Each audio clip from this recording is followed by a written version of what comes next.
Alors, on se retrouve ici. Alors, j'aurais dû laisser peut-être le projet fini à côté pour qu'on puisse voir le bouton. Je le ferai pour les autres projets. Ici maintenant, donc, on va bien mettre un bouton au milieu qui va apparaître en même temps que ce filtre bleu ici. Donc, le bouton, il correspond ici dans notre HTML à BTN Reveal, voilà, qui est au milieu. Là, on est en train de le voir avec HT qui est écrit ici. Donc, on voit bien qu'il est dans le filtre bleu, qui est dans voilà.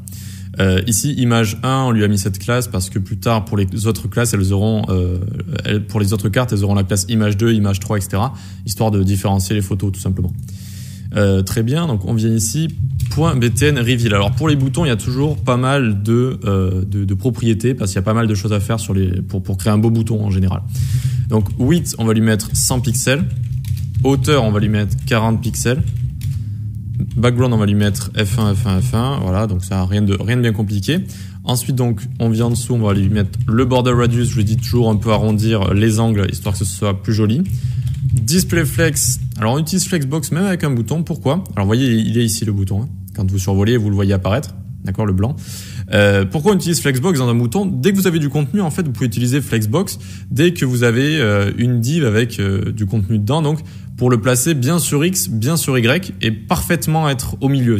Vous voyez?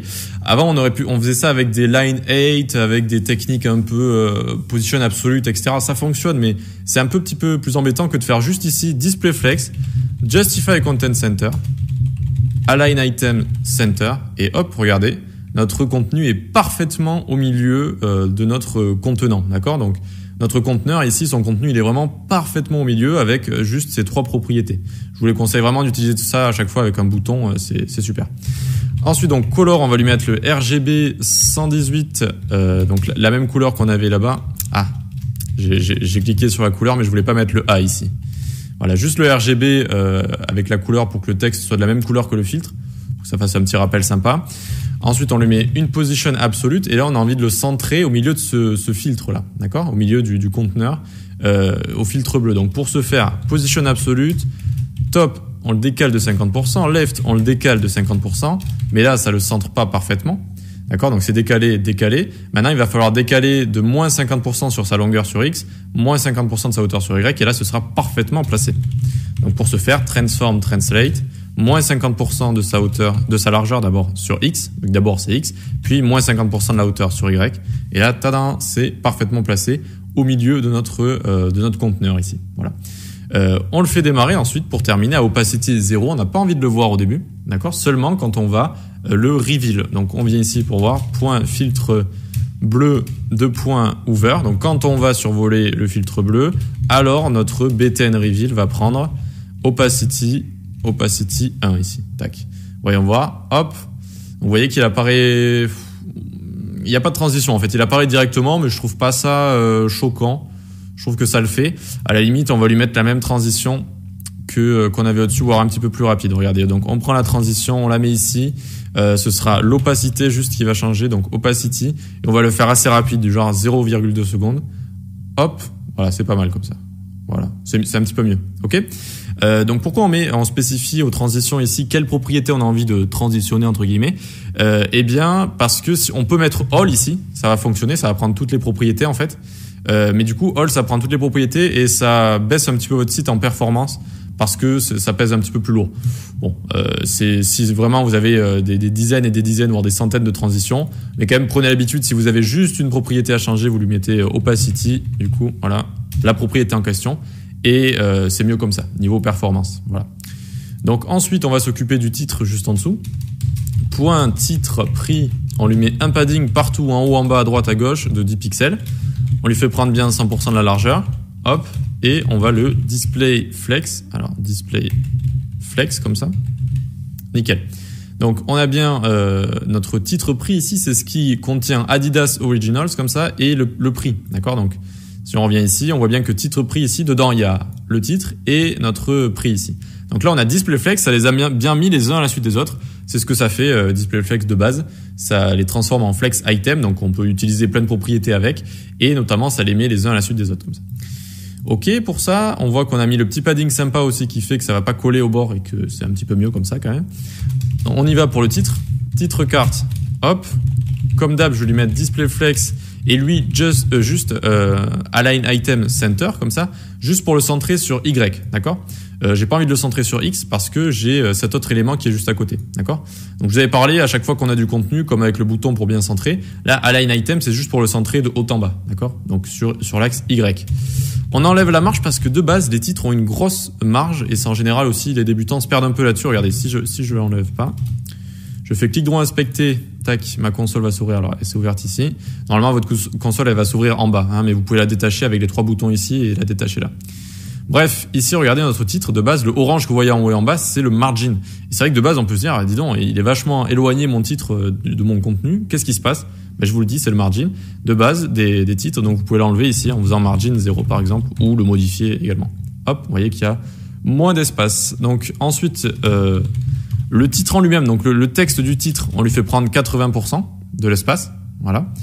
Et on lui met un font size de 25 pixels. Pour terminer, on va lui mettre position relative, vu qu'ensuite on va avoir un élément en position absolute, un de ses enfants, il va falloir qu'il soit relatif à son parent ici. D'accord, relatif. Ok, ça commence à ressembler un petit peu plus à quelque chose. Maintenant, on a envie d'écrire en dessous de notre titre ici une sorte de sous-titre, Men's Running Shirt. D'accord, c'est les t-shirts pour courir. Donc il y a plusieurs manières de faire.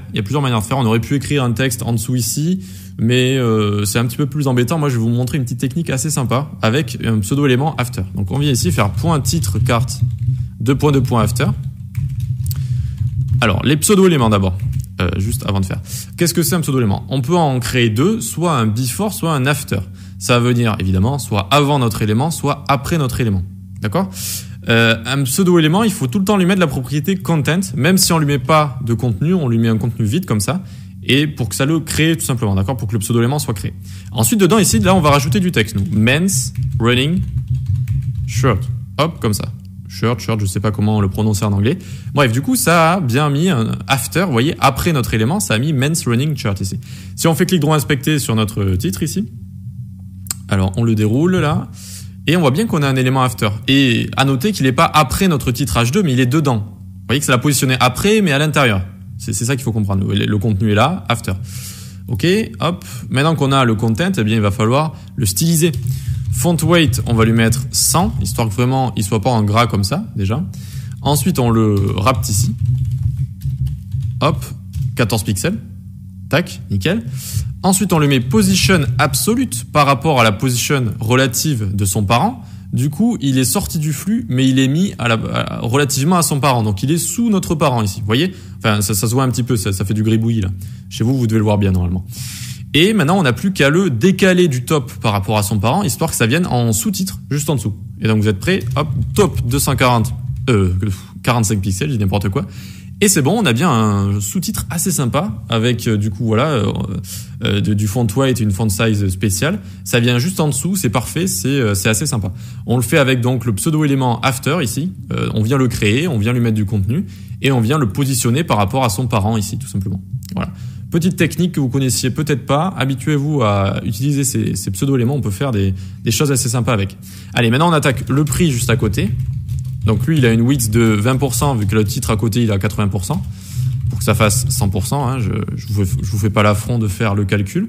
Et ici, on va juste lui grossir un petit peu la taille. Donc ça lui fait $39 ici, voilà, de 18 pixels, $39. On le voit assez bien. C'est correct. Ok, on va pouvoir passer aux tailles juste en dessous là. Sizes. On regarde dans notre HTML ce qui se passe. Donc on a une div taille avec dedans taille txt. Voilà. Ok. Donc on vient juste en dessous. Point taille. On met un padding. En haut et en bas de 3 pixels, oui, j'ai fait des calculs savants, et 10 pixels à gauche et à droite. Alors, des calculs savants, j'ai juste testé. Alors, tout le temps, à gauche ici, je garde, ça c'est très important, de tout le temps, dès que vous avez un padding left, gardez-le et faites le même pour tout le contenu, histoire qu'on puisse tracer une petite gouttière ici, et que ce soit décalé tout le temps à la même distance de la gauche, d'accord? Et ensuite 3 pixels en haut, parce que j'ai remarqué que c'était ça le plus correct, après avoir fait des petits tests, hein, tout simplement. Donc ensuite, width, on lui spécifie bien 100%, même si de base elle prend déjà 100%, mais on l'écrit en sécurité. Taille txt, on lui enlève la margin, parce que les paragraphes aussi de base, ils ont la vilaine manie d'avoir des margins énormes. Font weight, on lui met bold, donc ça va être plus gras, voilà, ça va faire foncé. Position relative, vous l'aurez deviné parce qu'on va utiliser des positions absolutes. Et font size, on lui met 18 pixels.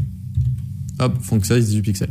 Et là, on a bien notre size ici qui est bien apparu. On va pouvoir aller en dessous et faire .taille txt et encore rebelote. Hop, on se fait un pseudo-élément after ici. Le content, cette fois, qu'est-ce que ce sera? Ce sera S, M, L, XL, tac. Donc, ce sera les différentes tailles, ok. Donc là, on voit que de base, ça se met après, d'accord, avec notre pseudo-élément after. Font weight, on fait comme tout à l'heure, on va mettre un font weight assez bas, 100. Font size, 16 pixels, donc plus petit.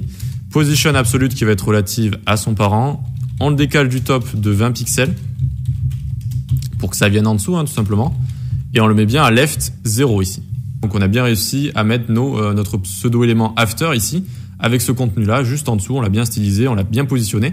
Encore une fois, top, left, right, bottom, etc. Ça fonctionne avec des éléments positionnés, c'est-à-dire des éléments auxquels vous avez donné une position, soit absolue, soit relative, etc., etc.